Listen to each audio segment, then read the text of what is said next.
Med History. Elephant disease. Elephantiasis is often called elephantiasis, although the scientific name of this disease is lymphatic filaria. People who are diagnosed with it have hyper-exaggerated body parts. These are usually legs, arms, breasts, and genitals. At the same time, the disease itself is spread by the larvae of parasitic worms, and the vectors are mosquitoes. By the way, this disease, which disfigures a person, has not been a rare phenomenon for a long time. There are more than 120 million people worldwide with symptoms of elephantiasis. Back in 2007, researchers announced the decoding of the parasite's genome, which in theory should have helped to fight the disease more successfully. But so far, little has changed. The causes of elephantiasis. The primary form of lymphatic edema is idiopathic in 97% of cases. It occurs with hypoplasia or hyperplasia of the lymphatic tract. Less often the cause is valvular insufficiency of lymph vessels. About 3% of cases of primary lymphedema are caused by a complicated heredity, Milroy's disease. The etiological structure of secondary forms of pathology is more studied. Typical causes of lymphatic stagnation include the following: compression of lymphatic vessels. The situation is observed with the appearance of tumors, inflammatory infiltrates, large scars that impede lymph outflow from distal areas of the body. Elephantiasis also occurs with fibrous degeneration of lymph nodes on the background of chronic inflammation. Iatrogenic damage. The disease develops with surgical removal of lymph nodes and the intersection of large lymphatic vessels. Such operations are performed on cancer patients. Most often women suffer from lymphedema of the arm after radical treatment of breast cancer. Parasitic invasion. The specific cause of elephantiasis is filariasis, helminthiasis, which occurs with a predominant lesion of the lymphatic system. Adult individuals of filaria live in lymph vessels and impede the outflow of fluid from tissues. The question of the significance of erysipelas in the etiology of elephantiasis is still debatable in scientific circles. Some authors consider erysipelas to be the cause of secondary lymphedema, while other scientists call the disease a complication of existing lymphatic outflow disorders. In some cases, erysipelas is regarded as a natural consequence of undiagnosed primary elephantiasis of the legs. Diagnostics. To detect elephantiasis, a consultation with a lymphologist surgeon is necessary. During the initial examination, attention is drawn to the deformation and increase in the volume of the affected area of the body, pallor of the skin, pad-like swelling of the foot. Pathology has pathognomonic external signs, so making a preliminary diagnosis is not difficult. To clarify the causes and severity of the disease, an extended examination is carried out, which includes the following methods. Lymphography. X-ray contrast examination of lymphatic vessels is indicated in the secondary form of elephantiasis if traumatic injury, scarring processes, or compression of vessels by a tumor are assumed. Rheovasography. The non-invasive method is used to study the parameters of blood and lymph outflow in any segment of the limb. To obtain complete information, the diagnosis is supplemented with functional tests.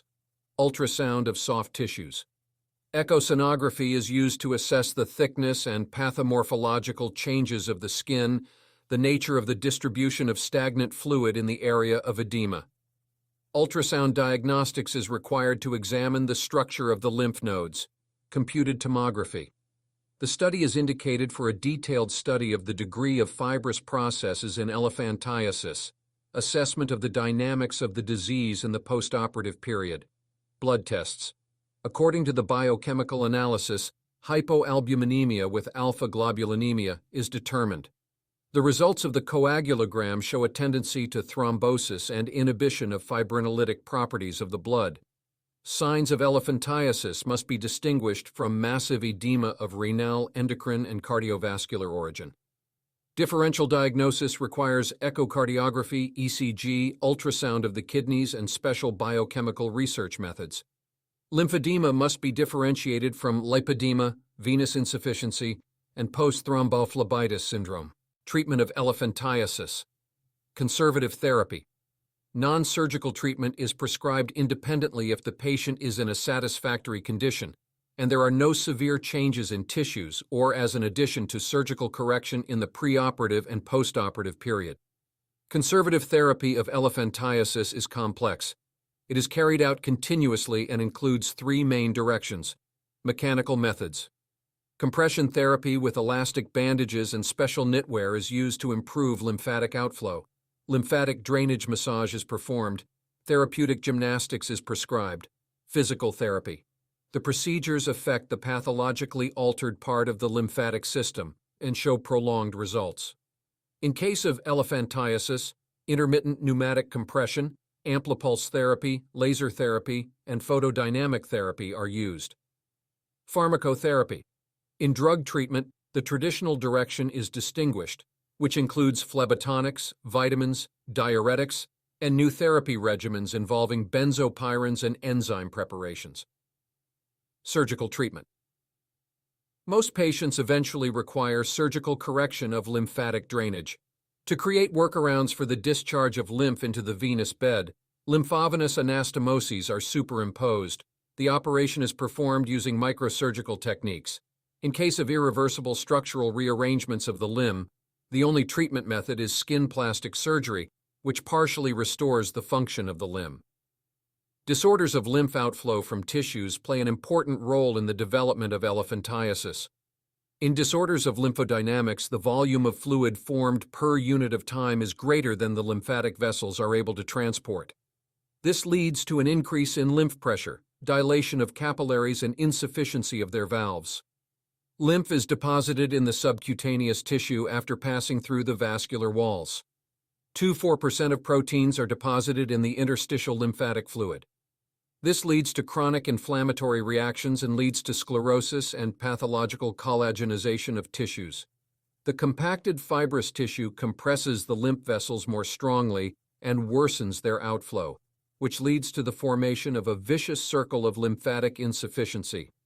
When studying the morphological structure of tissues in elephantiasis, deformation of the lymphatic capillaries and dilation of the drainage vessels are observed.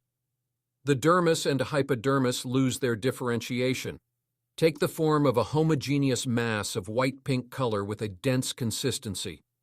They are covered with a thickened, keratinized epidermis, on the surface of which furrows of different depths are determined. Prevention and prognosis. Although elephantiasis is not a fatal pathology, it causes irreversible changes in tissues and can lead to disability. The prognosis depends on the accuracy of diagnosis and treatment methods. To prevent the disease, you should increase your daily physical activity and include fortified foods with a high content of antioxidants in your diet. Compression knitwear is useful for legs when you work standing or sitting.